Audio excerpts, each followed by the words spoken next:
ദയാ ദുർഗ. രചന നിമ സുരേഷ്. അവതരണം അപര. രവീന്ദ്രൻ വിഷമിക്കണ്ട. നാളത്തെ ചടങ്ങ് നടക്കട്ടെ. ഗോപു ഇവിടേക്ക് വരാതെ ഞാൻ നോക്കിക്കോളാം. തൻ്റെ മക്കളുടെ ജീവിതത്തിന് എൻ്റെ മോൾ ഒരിക്കലും ഒരു തടസ്സമാവില്ല. അത് ഞാൻ ഉറപ്പ് തരാം. രവീന്ദ്രനെ തുടരാൻ സമ്മതിക്കാതെ ശേഖരൻ ഉറപ്പോടെ പറഞ്ഞു നിർത്തി. നാളെ ഗോപുമോളെ ഇവിടെ നിന്നൊന്ന് മാറ്റി നിർത്തിയ മോളെ മാത്രമല്ല കൂടെയുള്ള 2 കുട്ടികളെയും ഞാൻ നോക്കിക്കോളാം.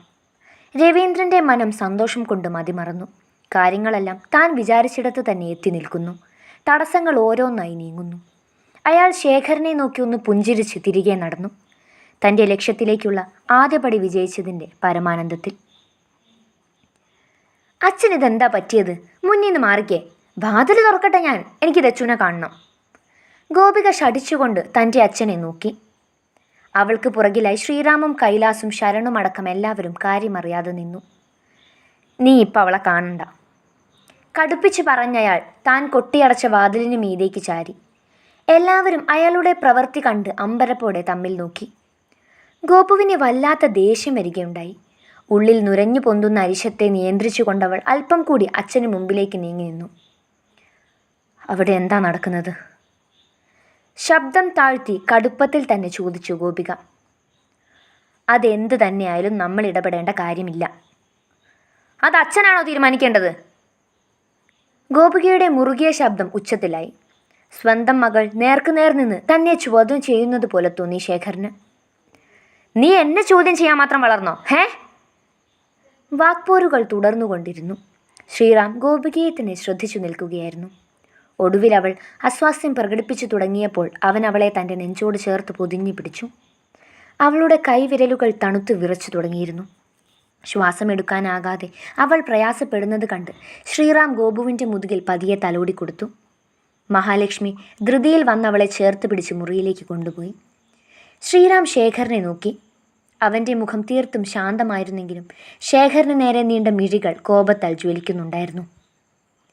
എന്താ ശേഖരനെങ്കിൽ പ്രശ്നം? സൗമ്യമായിരുന്നു അവൻ്റെ ശബ്ദം. പക്ഷേ കണ്ണുകൾ വല്ലാത്ത രൂക്ഷതയോടെ ശേഖരന് നേരെ കൂർത്തു. അത് താൻ ഗോപികയോട് തർക്കിച്ചതിനാണെന്ന് ശേഖരന് മനസ്സിലാവുകയും ചെയ്തു. എന്താ ശേഖര ഇതൊക്കെ? മോൾക്ക് വയ്യാത്തതാണെന്ന് തനിക്കറിയില്ലേ? അവളെ കൂടുതൽ സ്ട്രെയിൻ ചെയ്യിപ്പിക്കരുതെന്ന് ഡോക്ടർ പറഞ്ഞത് താൻ മറന്നുപോയോ? ഒന്നും ഓർമ്മയില്ലായിട്ടല്ല ഉദയ. അവിടെ ദച്ചുമോൾക്കൊരു വിവാഹാലോചന നടന്നുകൊണ്ടിരിക്കുക. ഗോപു ഇപ്പം അങ്ങോട്ട് ചെന്നാൽ 1-2 പറഞ്ഞ് അവിടെ ഒരു വഴക്ക് തുടങ്ങി വെക്കും. രവിയെ എന്നോട് ഇന്നലെ പറഞ്ഞു തീരും മുമ്പേ കൊടുങ്കാറ്റ് കണക്കെ ഗോപിക പാഞ്ഞെത്തി ശേഖരനെ തള്ളിമാറ്റി വാതിൽ തുറന്ന് പുറത്തേക്ക് ഓടിയിരുന്നു. ഇതുവരെ കഴിഞ്ഞില്ലടി നിന്റെ ഒരുക്കം. മുറിയിലേക്ക് കയറിയ സാവിത്രി ദയയ്ക്ക് നേരെയായി ആക്രോശിച്ചു.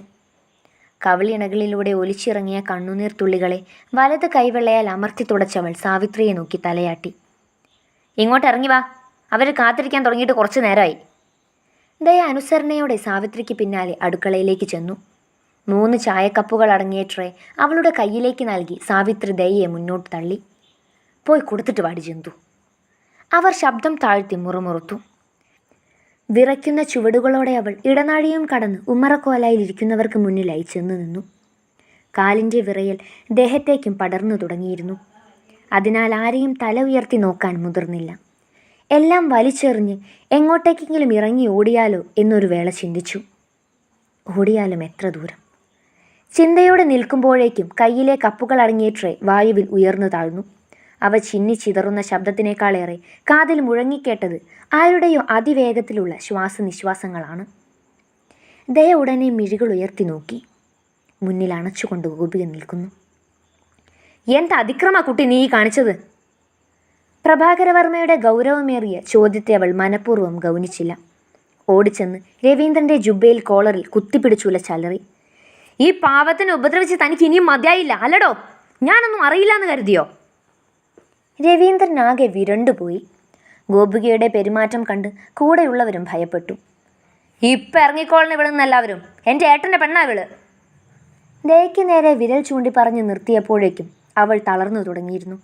വന്ന 3 പേരും രവീന്ദ്രനെ തറപ്പിച്ചൊന്ന് നോക്കി അവിടെ നിന്നും ഇറങ്ങിപ്പോയി. മാറടി അങ്ങോട്ട്, എൻ്റെ അച്ഛൻ്റെ ദേഹത്ത് കൈവെക്കാൻ മാത്രം ആയിട്ടില്ല നീ. ഗോപികയെ പിടിച്ചു മാറ്റി സിദ്ധാർത്ഥ് രവീന്ദ്രന് മുന്നിൽ കയറി നിന്ന് ഉറക്കെ അട്ടഹസിച്ചു. അച്ഛനോടുള്ള അമിതമായ സ്നേഹവും ബഹുമാനവും അവനിൽ കോപാഗ്നിയായി ആളി പടരുന്നുണ്ടായിരുന്നു.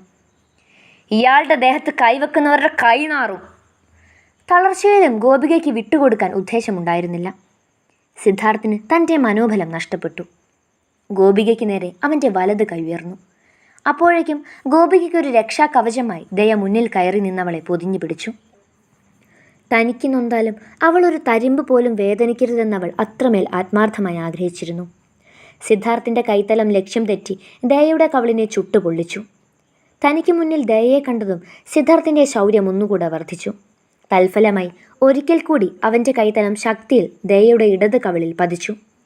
അടിയേറ്റ ആഘാതത്തിൽ അവൾ നിലത്തേക്ക് മറിഞ്ഞു വീണു. ആ കാഴ്ച കണ്ടുകൊണ്ടാണ് ശ്രീറാമും ബാക്കിയുള്ളവരും തറവാട്ടിലേക്ക് എത്തിയത്. താൻ എന്താണോ ഈ കാണിച്ചത്? ശ്രീറാം ദയയെ പിടിച്ചെഴുന്നേൽപ്പിക്കുന്നതിനിടയിൽ ശരൺ സിദ്ധാർത്ഥിനോട് കയർത്തു. ഇയാൾ ഇതിൽ ഇടപെടണ്ട, ഇത് ഞങ്ങളുടെ കുടുംബകാര്യമാണ്. സിദ്ധാർത്ഥ് തുറന്നടിച്ചു. മറുപടിയായി ശരൺ എന്തോ പറയാനൊരുങ്ങിയപ്പോഴേക്കും ശ്രീറാമിൻ്റെ കണ്ണുകൾ അവനെ വിലക്കി.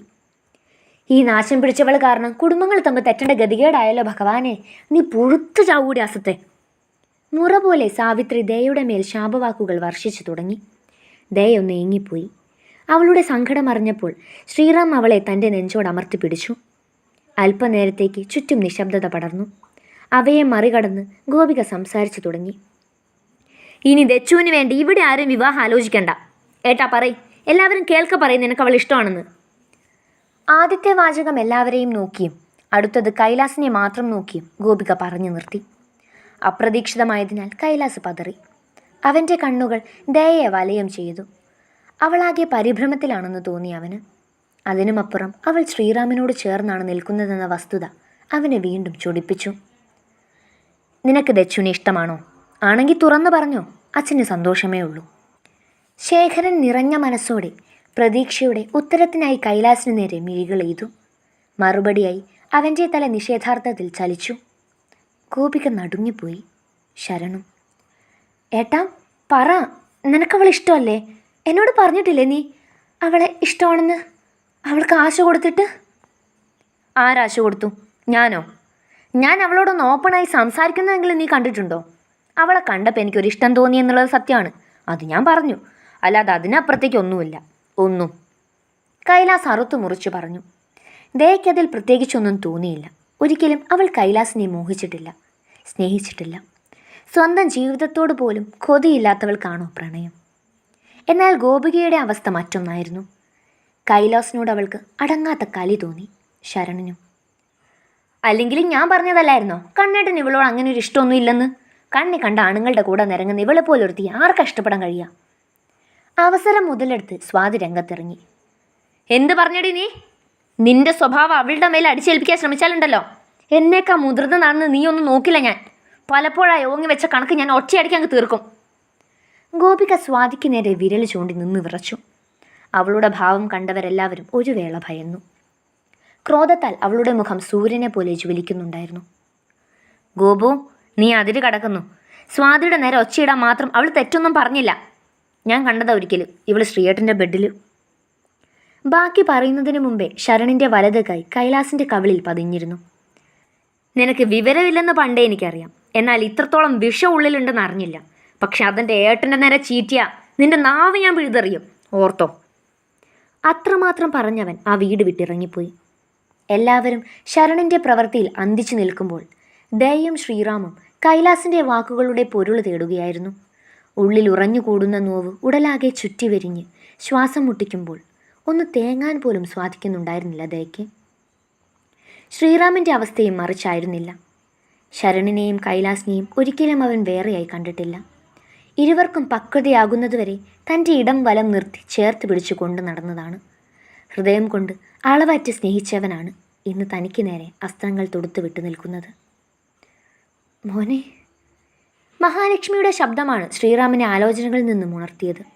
നോക്കുമ്പോൾ അവർ കണ്ണീരോടെ കൈലാസിൻ്റെ കവിളിൽ തഴുകുകയാണ്. നിങ്ങൾ എന്നെ തൊടണ്ട. മഹാലക്ഷ്മിയുടെ കൈത്തലം തട്ടിയെറിഞ്ഞ് കൈലാസ് അവരെ വാശിയോടെ നോക്കി. സഹതാപം കാണിക്കാൻ എൻ്റെ അമ്മയൊന്നുമല്ലല്ലോ. ആ മാതൃഹൃദയത്തെ വാക്കുകളാൽ ചവിട്ടി അരിച്ചവൻ ആർക്കും മുഖം നൽകാതെ അകത്തളത്തിലേക്ക് കയറിപ്പോയി.